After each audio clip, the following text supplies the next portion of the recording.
So, yeah, I don't know. Was it even about body or just about? No, I was more like about like the infinity of, like I was more interested in this feeling of, can I like jump? Is this like, it's like you stop the world and then all of a sudden you see the frames and then all of a sudden you can like slide in between those like a slinky or something. So it was like, I didn't, because of my fear and me stopping it, I didn't, have the strength maybe to explore the possibility, but that could show that, you know what I mean? It's like the doorway or the gateway. So like you could think of the mirror as like as a tool to unlock a portal. Okay, because that's, in the storybooks it's like kind of like, like portal to another world. So that's why I think like, I wonder if that allows you the freedom to like slide between like dimensions or, different yous. But then again, it just looked like repeated. It looked like all the same. So I don't know how you could change. I don't know. I really don't have much more to say about that, because it was. I mean, I think it's just a great story for people to hear, because another story I'd like to know how many other people have experienced it, because both of these stories I've never heard anyone except for the last story in the Castaneda books talk about it, but I never talked to any friends around the street or whatever who's, had these experiences. But who wants to talk about them, because you sound like a lunatic, right? So, but they were really enjoyable, and I just think it's a great connection to, it's good to like connect a lot of this theory and philosophy towards mystical experiences and what's possible, and all, and considering holographic nature of things, this stuff doesn't seem so ridiculous. So, when did you get into like sacred geometry? Well, that was probably my mid-20s. Probably after that, I got into the math. I actually studied math in school, and but I didn't realize the importance of, that a lot of sacred geometry was all around us, hidden in plain sight, in all the symbols, and in certain, like Metatron's cube and stuff is part of mythology, and just in, the earth and energetics, and because you got like the platonic solids within spheres, and so like the Earth's energy grid, or just the Merkaba and all the chakras and their geometries and stuff like that. So that started come mid-20s and stuff. But sorry, you were just gonna say something. No, I don't know. Okay. I'm thinking of a lot of things. I'm just wondering how, like, how it all connects. I mean, I know that you also, like, are pretty interested in, like, just Eastern philosophies on,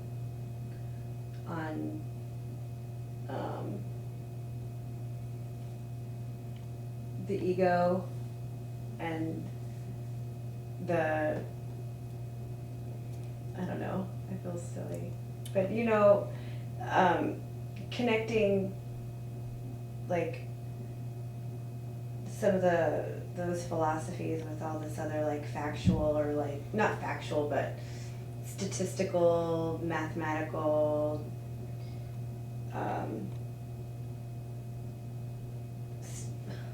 stuff. Okay. well, basically, like, with numbers and stuff, if you get back into like where numbers and where math and reality came from, like on the very basics, I think about Holy Trinity, which is 0, 1, and 2. So like, it's kind of like binary sequence. You have 0 and 1. So in the beginning, there was like this sort of non-perception or nothing. Okay, but that's a singularity in itself. So really, 1 and 0 is kind of the same thing. right? And within that infinity is the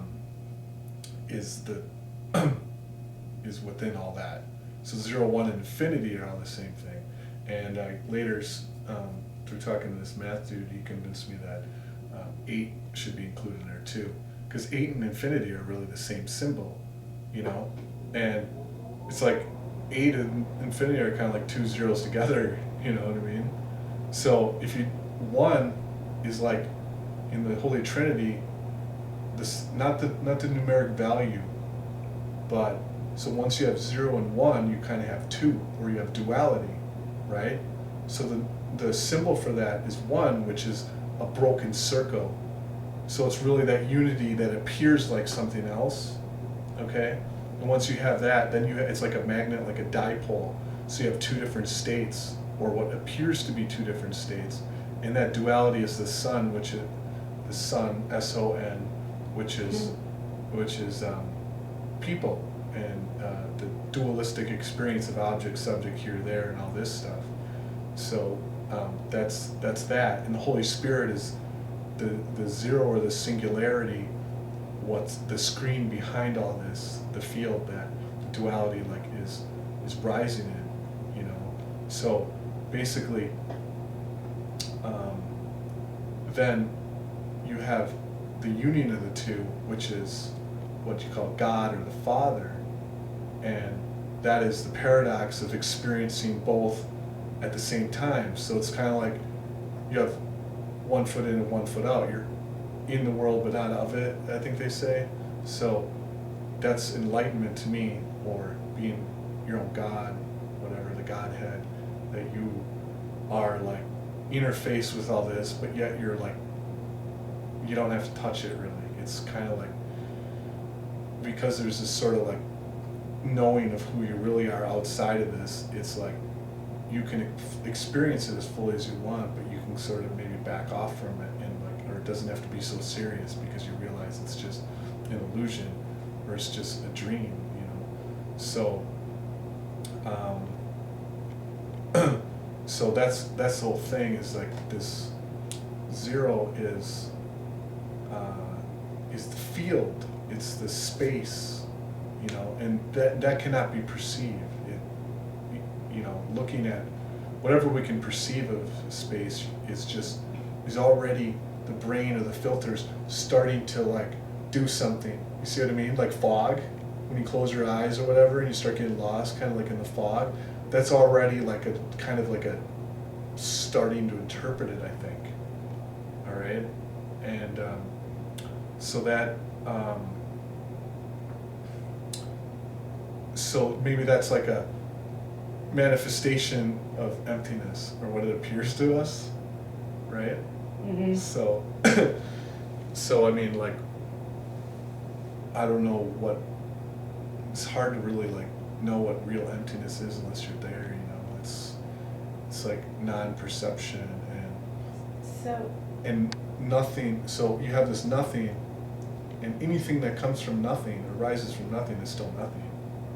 So are you everything or nothing? Both, you know, and neither. I guess, you know, something like that. So, you know, and this stuff is, I mean, you really, really have to have experiences to be able to believe this stuff, you know, that everything is like interpenetrating. Like you close your eyes and you see blackness, and yet I see like white penetrating it. There's like, even, you know, I know some of that's light, but when I go like this, I like see whiteness, you know. It's so, you know, you can't really think too hard about it, because then you start engaging this logical mind, and then it starts just not making sense, you know, because it can't be understood, it can only be experienced. So once you realize that I can't remember exactly how Einstein said it, but he's basically saying like, you know, there are no objects in space, but that objects are really like a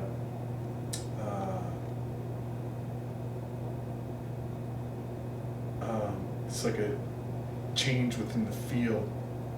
See, so it's just like, you know, in Huckabees you have the blanket, right? The blanket Mhm. theory. And so you just like, it's a perfectly still pond or pool or whatever, and then you just start taking that one sheet and then starting to like create disturbances in it. And that's where the duality comes from, and that's where that nothing appears like something. So, and that creates something that appears different, and then you have contrast, being in contrast, which is gives you the duality, and then all things are created from that, or infinity is. So, yeah, it's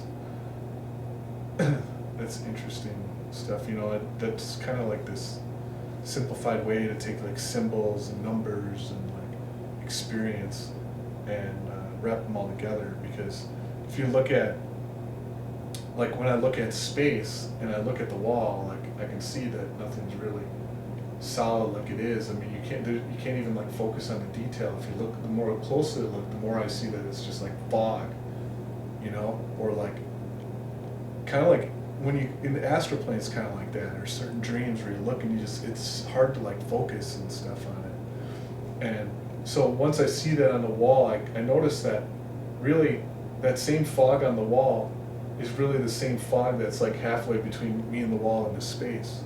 And really it's an illusion that it's like this, that it really is this separation or this like space here. So there is no space, and that's what I mean. Like I seen that in the hologram like collapsing on itself, and it freaks you out. But it's also exciting, and so once you start to focus on the space, you know, as Papaji says, and this was brilliant, that if I brought a blackboard in the room and there was a little white dot on it, and I say, what do you see? 99% of you would say, I see a white dot, you know? It can't be known unless there is something contrasted to know of it.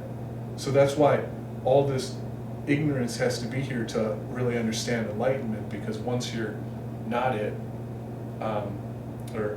once you recognize your true self, which is a space, then you recognize I'm somehow separate from this manifestation.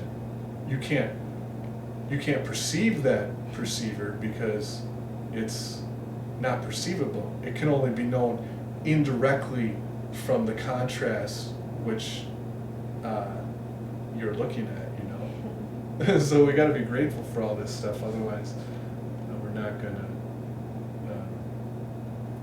be able to have that experience. So once you realize that there is no like space, then, and you're outside of the manifestation, you are that like empty space or that field. That means you're everywhere. You see? Really like everywhere is all the same point.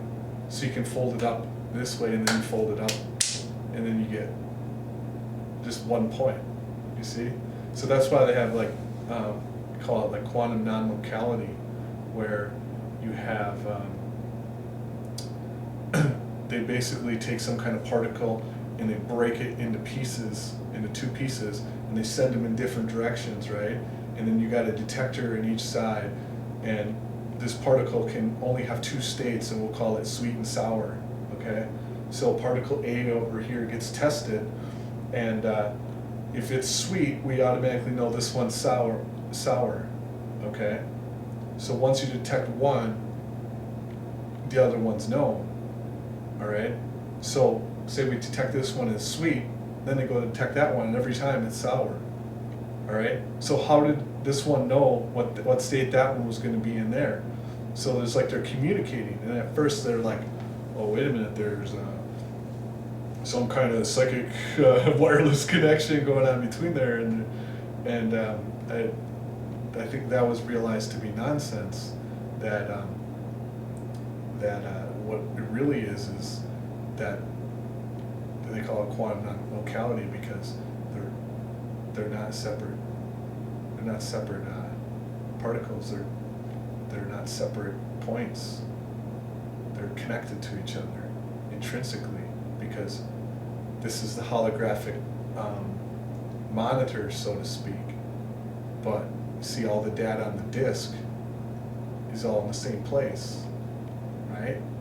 So like in a hologram, you have the holographic plate. It's all on right there on the plate, and then it looks like it's all in separate spots, but it's like ultimately it's all coming from the same projection written on the two-dimensional surface. So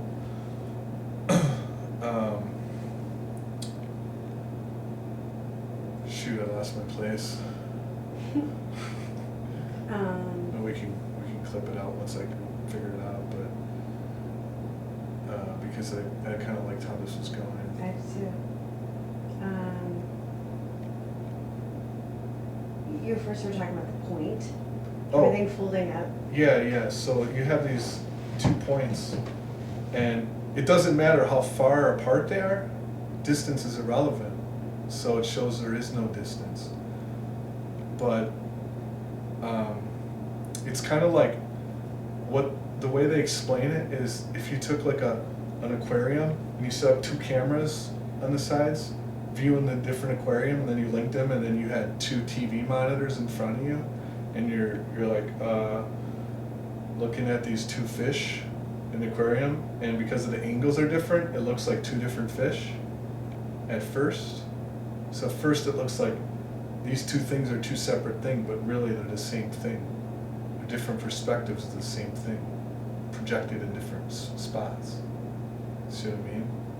So you have to really like go research how holographics work and how everything is on that information, and like it's all fractally like interrelated, you know, or overlapped. Like the information is stored like that, you know. So that's hard for me to explain. You know, it's been a while, and so you know, that's another thing. That's what holograms are, fractal.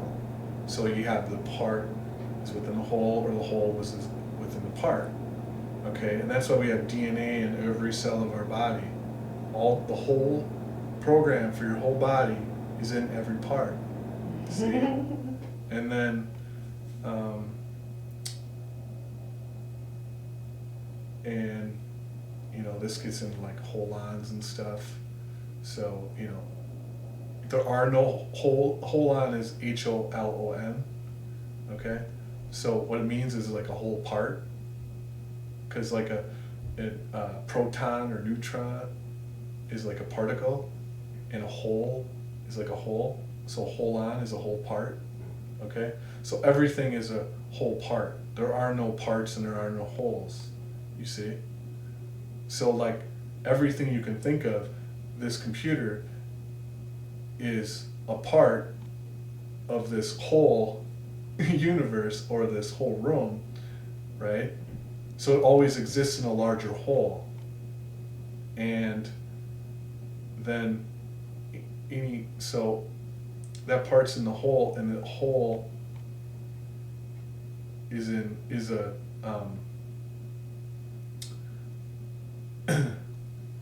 the whole is also reflected back in any part. So that's why the Buddha says the whole universe is in your hand or something like that.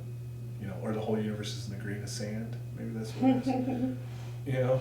And it's like, and that's what people don't really understand with holographics, is that that's how it works, because the universe really, it's everywhere, because if you can really see, you can see the underlying fabric is really a tessellation fractal, that it's like a, you know, like those Alex Grays where you see it like a bunch of windows and the whole thing is in there, you know? So it's like the whole universe like repeats on each level. I don't know, for some reason this like, what we're seeing is like more powerful and like lighting up, where we can't see the subtle, you know, hidden parts of the fractal. So these dimensions are like hidden from us, right? And I think that's kind of interesting because that's the same thing with how the mind works. Because like thought is so loud, just like this is so bright, you can't see what's behind it. Thought's so loud we can't pick up on like God's voice or these psychic impressions, all these subtle nuances of the world. So so be quiet.